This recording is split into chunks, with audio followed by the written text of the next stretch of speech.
예, 시장 이기는 전략 체크해 보겠습니다. 하이투자증권 투자솔루션부 이동근 차장 모셨습니다. 안녕하세요, 차장님.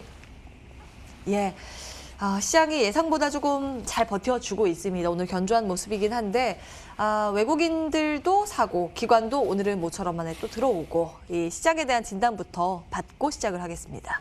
사실 이제 이렇게 좀 지수가 그나마 상승으로 전환된 부분은 좀 다행이라고 생각해야 될 정도로 시장 자체가 최근에 좀 많이 어려운 모습들을 보였습니다. 이제 보면은 분명히 시장이 반등을 할 수 있는 그런 타이밍이 됐습니다. 이제 뭐 단기적으로 주가가 좀 많이 빠지기도 했었고, 그리고 일단 지금 수급적인 요인들, 특히 이제 어제 같은 경우도 코스피 시장에서는 외국인과 기관의 동반 매수세가 들어왔거든요. 예. 그래서 이런 흐름들이 오늘까지 좀 이어지고 있고요. 그런데 이제 이렇게 반등을 할 수 있는 국면이긴 한데 시장을 둘러싼 불확실성의 강도 역시 높은 상황입니다. 그렇기 때문에 어제 같은 경우도 오전장에는 상승폭이 커지다가 오후장으로 들어서면서 코스닥 같은 경우는 낙폭을 또 확대시키는 이런 모습이 나왔다는 거죠.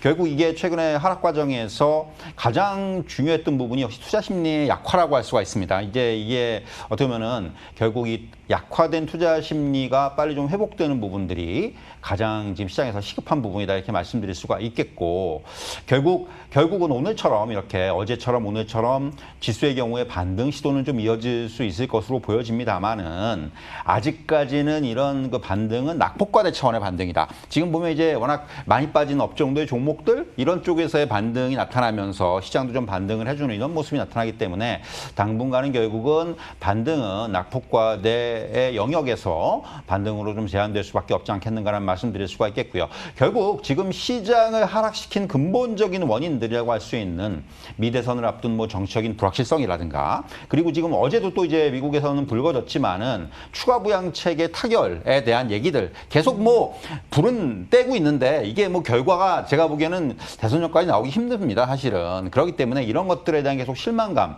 그리고 또 이제 유럽 중심으로 해서 코로나19가 또 재확산되고 있다는 부분들, 그래서 이제 뭐 셧다운이라든가 이런 부분들이 또 이제 이런 카드들이 만져지고 있다는 부분들, 이런 것들이 아무래도 이런 것들이 좀 완화가 되거나 해결되지 않는다면은 시장의 어떤 추세적인 상승 전환은 단기적으로는 조금 힘들다는 말씀드릴 수가 있겠고요.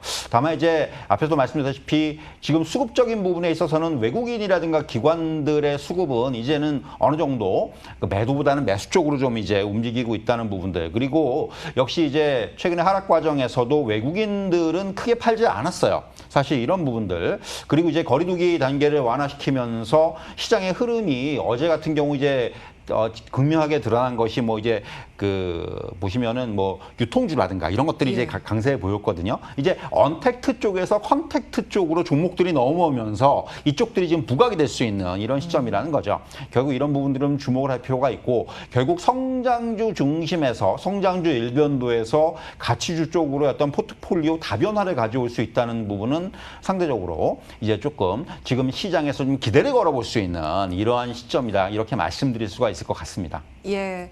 이 정도 수준에서 시장은 방향성을 조금 눈치를 보면서 찾아갈 것이다라는 관점, 시장에 대해서 말씀을 주셨습니다.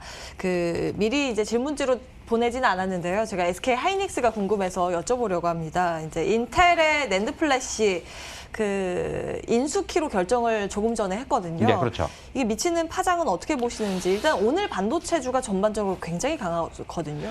사실 이제 그냥 표면적으로 보면은 뭐 나쁘지 않은 그런 재료예요. 근데 다만 이제 이게 뭘 인수하느냐에 따라서 아직까지 이게 구체적으로 뭐 단순히 낸드 플래시 분야를 전체로 인수한다는 게 아니고, 만약에 어떤 특정 라인을 인수한다거나 아니면은 무슨 뭐 이제 일부를 인수한다거나 아니면 무슨 뭐 이제 인수한 다음에 뭐 협력 관계를 맺는다거나, 이제 딜의 그 형태가 굉장히 다양해요. 그럼 10조 원 수준이니까 중국이 아마 다롄에 있는 그 낸드 플래시 공장일 가능성이 높아요. 만약에 10조 원에 그걸 인수하면 약간 그건 바가지죠. 그거는 왜냐면은 그렇죠. 이거를 포함시켜서 더 큰 딜일 거예요. 이게 왜냐면은 지금 10조 수준이면은 저희 아침에 거쳐도 그것 때문에 저희 반도체 애널리스트하고도 이제 얘기를 나누고 나왔는데, 만약 10조 지금 10조 수준이면은 다롄보다 한 1.5배 정도의 낸드 플래시 공장을 건설할 수 있는 정도의 투자가 가능하거든요. 그렇기 때문에 만약에 저 금액 가지고 단순히 그것만 인수한다면 이거는 별로 좋은 딜이 아닙니다. 이거는 별로 좋은 딜이 아니고, 이제 저 정도의 규모면은 그것을 포함한 이제 이제 어떤 전반적인 어떤 이런 뭐 넷플릭스 부문 전체라든가 아니면 뭐 이제 그 밖에 뭐 일정 부분을 좀 이제 플러스 시킨 이런 것들을 인수하지 않겠는가 이렇게 좀 추측을 할 수 있겠고요. 플러스 알파가 있어야 그렇죠. 된다. 이제 예. 만약에 그런 딜이라면은 일단 지금 그 넷플릭스 플래시 부분에서 인텔이 SK하이닉스 바로 뒤거든요. 이제 그런 부분들 어떤 시너지 효과를 낼 수가 있기 때문에 이런 부분들은 충분히 주가적인 측면에서는 긍정적으로 받아들여질 수 있는 그런 재료라고 할 수가 있겠고요. 결국 이제 딜의 규모가 얼마냐 이게 오늘 아마 주총에서 결정이 될 거, 아마 그 오픈이 될 것 같은데 예. 그 부분이 상당히 중요하다 이렇게 말씀드릴 수가 있을 것 같네요. 예, 일단 사실은 낸드 사업부의 경우 인텔에서 차지하는 그 수익성이 가장 낮은 사업부 중에서 하나이기 때문에 이에 대해서 어떻게 평가가 되는지도 중요할 것 같고요.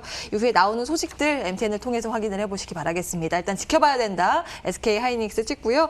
빅히트 보겠습니다. 오늘 드디어 나흘 만에 좀 반등에 나서주고 있는데요. 평가는 어떠세요?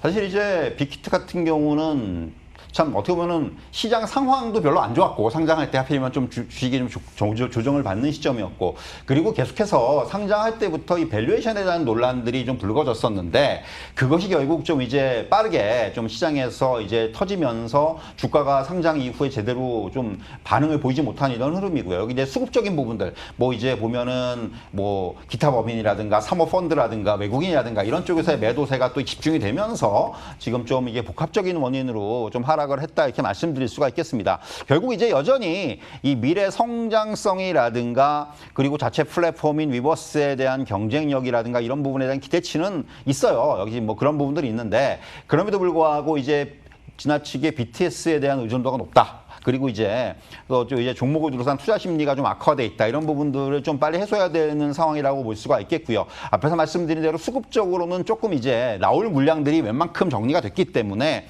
이 부분은 좀 이제 안정세를 차차 찾아가지 않겠는가 이렇게 말씀드릴 수가 있겠고요. 결국 향후에 주가의 정상화를 위해서는 회사 측이 주장하고 있는 그 자체 플랫폼인 위버스의 경쟁력이 증명이 돼야 됩니다. 이게 단순히 높은 밸류에이션을 받는 그 가치를 증명을 해야 된다는 얘기고요. 그리고 지금 하반기 매출액에 대한 컨센서스가 조금 엇갈립니다. 애널리스트마다도 엇갈리고 그리고 이거에 그 얼마가 나오냐에 따라서 지금의 어떤 밸류에이션이 정당화가 될 수 있고 아니면은 이거보다 더 줄 수 있다. 이렇게 평가를 받을 수가 있기 때문에 하반기 매출액의 컨센서스 역시 좀 확인해야 되는 부분이다 이렇게 말씀드릴 수가 있겠고요.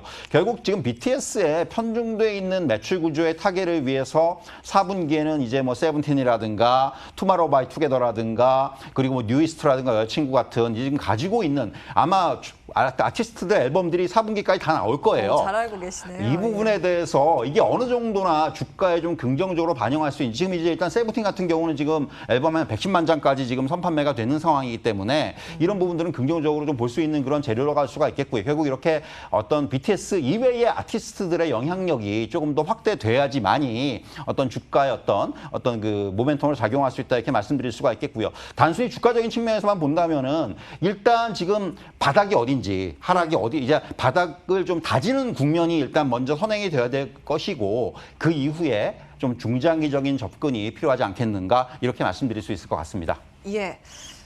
빅히트 먼저 점검을 해봤습니다. 속보 신규 코로나19 확진자 수가 발표가 있었네요. 58명으로 괜찮습니다. 네, 시장에 뭐 악재를 줄 만한 이슈는 아닌 것 같고요. 계속 좀 배당주 이야기를 해보겠습니다.